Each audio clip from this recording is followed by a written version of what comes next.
아내가 세상을 떠난 지 1년. 오늘 서랍에서 열어보지 말라는 편지를 찾았습니다. 그리고 마지막 장을 읽는 순간 전 그대로 무너지고 말았습니다. 73세 박영수 할아버지가 보내온 사연입니다. 50년을 함께한 아내의 마지막 선물. 그 이야기를 지금 시작합니다.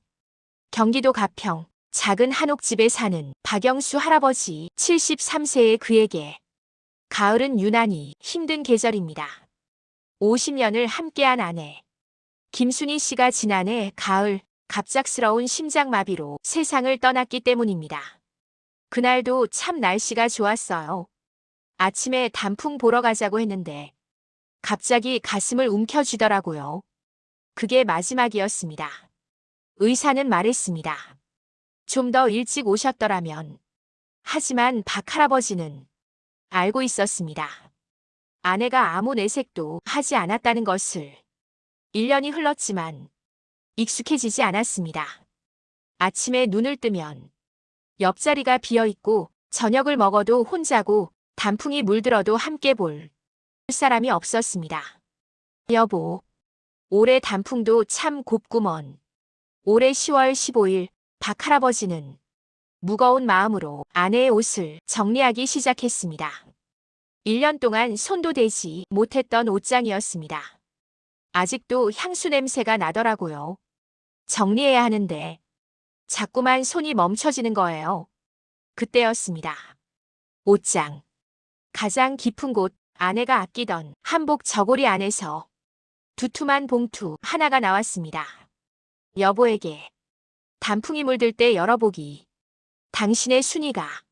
순간 심장이 멎는 줄 알았어요.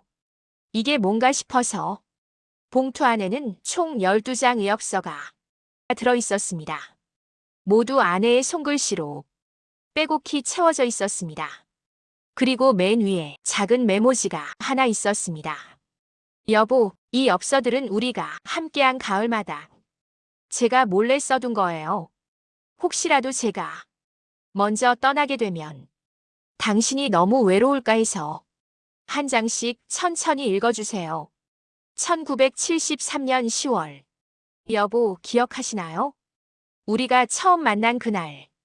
경복궁 은행나무 아래서 당신이 떨어진 잎을 주워서 제 머리에 꽂아주셨죠. 부끄러워서 얼굴이 빨개졌던 23세. 저 그때부터 당신은 저희 가을이었어요. 기억나죠? 그때 이 사람이 얼마나 예뻤는지 지금도 눈에 선합니다. 1978년 11월. 첫째 민수를 낳던 날 창밖에 낙엽이 지고 있었어요. 당신은 분만실 밖에서 기도하고 계셨죠. 순이랑 아기 모두 건강하게 해주세요라고. 아파서 울면서도 저는 웃었어요. 이 사람과 가족이 되었구나. 라고요. 박 할아버지는 엽서를 읽으며 지난 50년을 되짚었습니다. 아내가 기억하고 있던 순간들, 자신은 잊고 있었던 장면들이 하나씩 떠올랐습니다. 1985년 10월. 사업이 망하고 당신이 술만 드시던 그해 가을 저는 무서웠어요. 당신이 무너질까. 하지만 말하지 못했죠. 괜찮다고 해야 했으니까. 그해 가을 단풍은 유난히 붉었어요. 당신 얼굴처럼요. 힘들어도 끝까지 버텨준 당신. 그게 얼마나 대단한 건지 이제야 말하고 싶어요. 그때 이 사람이 얼마나 힘들었을까요? 저만 힘들다고 생각했는데 4번째, 5번째, 6번째 엽서는 계속되었습니다. 1992년 가을 딸의 결혼식, 1998년 가을 첫 손주 탄생, 2005년 가을 은퇴 후 첫 여행, 2010년 가을 환갑을 맞이하던 날. 매년 가을마다 아내는 남편에게 하지 못했던 말을 엽서에 적어두었습니다. 사랑한다는 말, 고맙다는 말, 미안하다는 말. 그리고 11번째 엽서. 날짜는 2년 전. 가을이었습니다. 2023년 10월. 여보, 오늘 병원에 다녀왔어요. 심장이 좋지 않대요. 많이 안 좋대요. 의사 선생님이 조심하라고 무리하지 말라고 했어요. 하지만 당신한테는 말하지 않을 거예요. 당신이 걱정할까 봐요. 그냥 당신 곁에서 웃으면서 지낼게요. 남은 시간 동안 이 사람이 알고 있었구나. 그런데 나한테는 아무 말도 안 했어. 박할아버지는 떠올렸습니다. 지난해 가을, 아내가 유난히 함께하려 했던 순간들을 매일 아침 함께 산책하자던 아내 손을 꼭 잡고 단풍놀이 가자던 아내, 사진을 많이 찍자던 아내, 사랑해요를 자주 말하던 아내. 그게 작별 인사였구나. 나는 몰랐는데. 그리고 마지막 엽서. 박할아버지는 한참을 망설였습니다. 이걸 읽으면 정말로 끝이라는 생각이 들었기 때문입니다. 하지만 천천히, 아주 천천히 마지막 엽서를 펼쳤습니다. 2024년 9월 28일. 사랑하는 여보에게. 당신이 이 엽서를 읽을 때면 저는 아마 이 세상 사람이 아니겠죠. 미안해요. 먼저 가게 되어서. 약속했는데 함께 늙어가자고. 하지만 여보, 너무 슬퍼하지 말아요. 저는 당신과 함께한 50년이 너무나 행복했어요. 힘들 때도 웃을 때도 평범한 날도 모두 소중한 순간들이었어요. 당신 덕분에 저는 세상에서 가장 사랑받은 여자였어요. 그래도 여보, 가을만큼은 울지 말아요.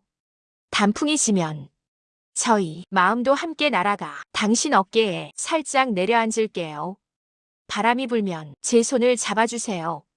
낙엽이 떨어지면 제가 함께 걷고 있다고 생각해주세요.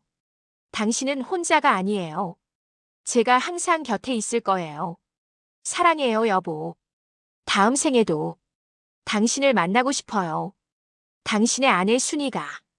박영수 할아버지는 엽서를 가슴에 꼭 안고 소리 없이 울었습니다.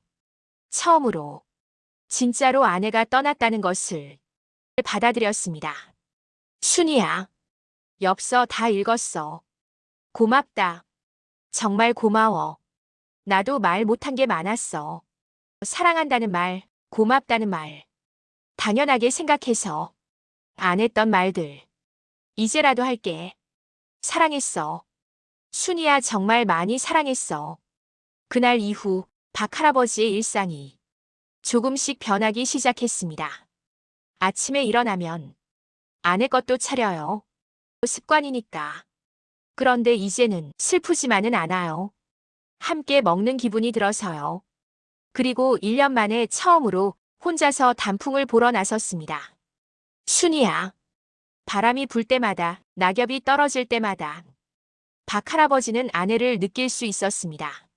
아버지, 요즘 표정이 좀 나아지신 것 같아요. 그래. 어머니가 선물을 남겨줘서 그런가 보다.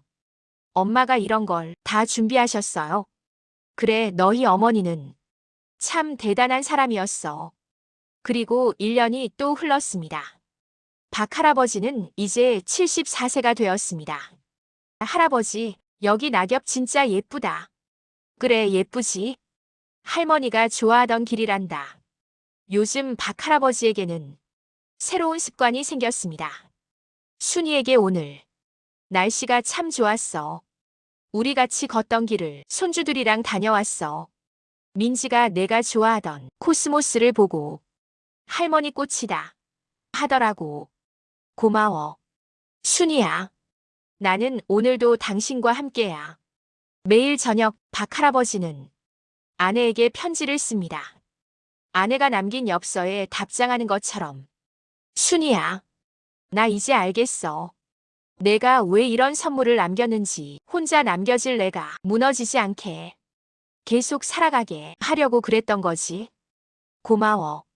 나는 오늘도 살아있어. 사람의 마음은 떠나도 남습니다.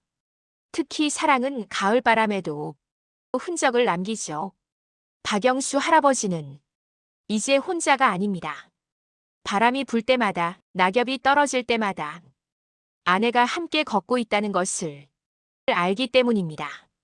소중한 사람에게 오늘 하지 못한 말이 있나요? 내일을 기다리지 마세요. 지금, 오늘, 이 순간 사랑한다고 말해주세요. 당신의 그 말 한마디가 누군가에게는 평생의 선물이 될 수 있습니다. 여러분, 사랑하는 사람 곁에 있을 때 많이 사랑하세요. 떠나고 나면 후회만 남습니다. 제 이야기가 누군가에게 도움이 되었으면 좋겠습니다. 이 영상을 본 모든 분들이 오늘 꼭 사랑하는 사람에게 사랑한다고 말할 수 있기를 바랍니다. 여러분의 가을이 따뜻하기를 기원합니다.